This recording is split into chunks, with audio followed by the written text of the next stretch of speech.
Mon âme sait qu'elle est immortelle, et vous taillez en pièces un cadavre, et triomphalement vous vous écriez, où donc est votre âme, et où votre immortalité? On a beaucoup répété, mais à part quelques cas très peu compris, que c'est seulement le semblable qui peut connaître le semblable. Si on comprenait ça, il y aurait beaucoup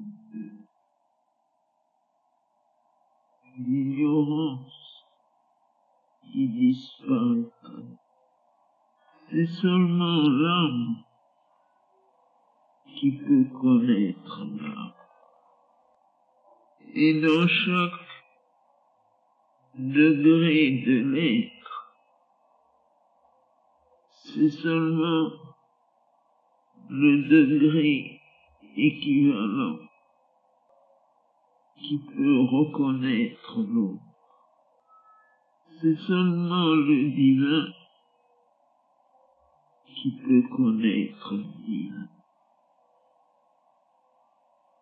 Et c'est parce que nous portons en nous le divin que nous sommes capables de le voir et de le reconnaître.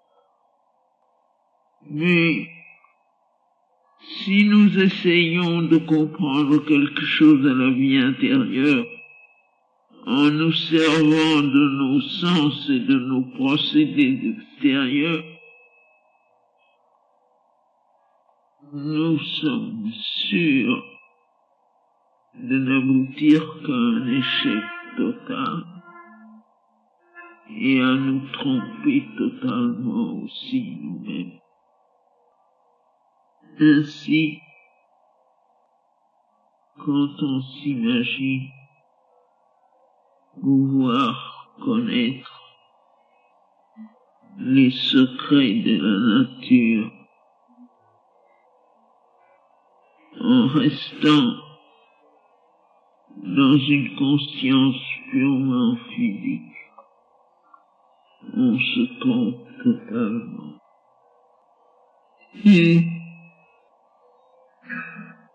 cette habitude d'exiger des preuves concrètes et matérielles pour accepter la réalité de quelque chose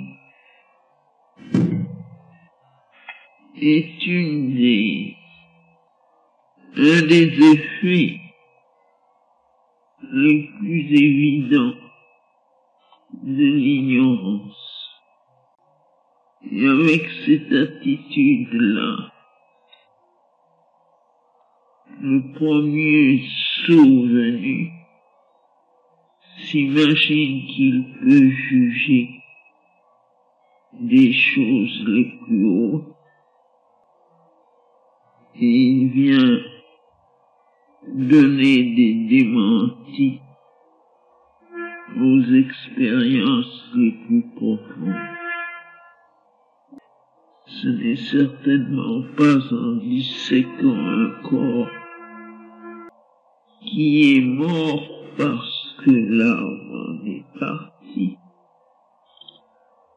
qu'on peut trouver cette âme. Si l'âme n'était pas partie, le corps ne serait pas mort. Et c'est pour nous faire toucher du doigt l'absurdité de cette prétention que Shiobido a écrit cette phrase.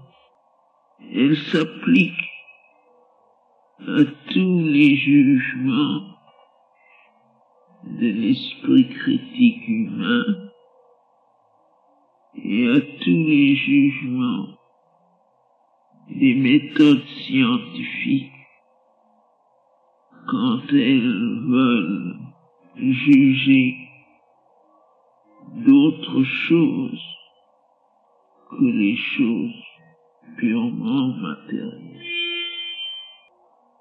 La conclusion est toujours la même.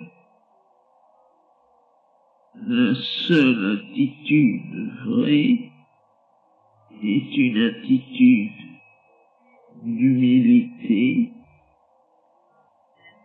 de respect silencieux devant ce que l'on ne connaît pas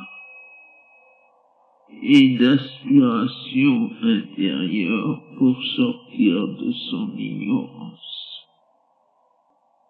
C'est une des choses qui ferait le plus progresser l'humanité. Respecter ce qu'elle ne connaît pas.